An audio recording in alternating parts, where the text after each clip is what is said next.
Well,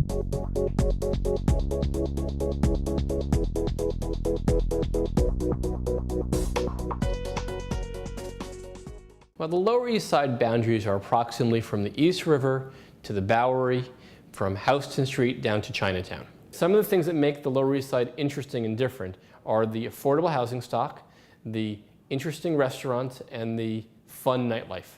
I'm standing in the Lower East Side right now, right off Rivington Street in Ludlow. This is the heart of the Lower East Side, and this particular gem of a building is incredibly unique with the inner courtyard. You would never think this existed outside.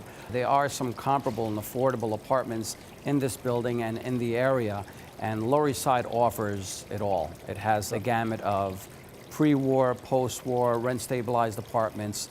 You can really get more bang for your buck coming over to the Lower East Side.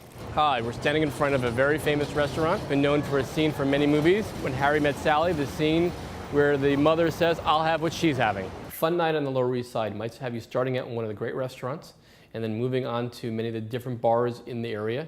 What's nice about it is you can go from one bar to another almost endlessly all night long. I'm standing here on the corner of Norfolk and Rivington on the Lower East Side. One of the local establishments is behind me, a very popular spot on a Friday and Saturday night for people getting together and having a good time. This is just an example of one of the many great places we have in the neighborhood. We're standing outside the Essex Street Market, which is a staple on the Lower East Side, and it was recently renovated where you can get just about any type of food. It's an amazing place to shop in and find just about anything you need. We're standing here in front of 97 Orchard Street, which is the Tenement Museum. It was built in 1863, and inside you will find examples of how people lived at the turn of the century when they first came to New York, and basically a reenactment of the immigrant experience of the Lower East Side.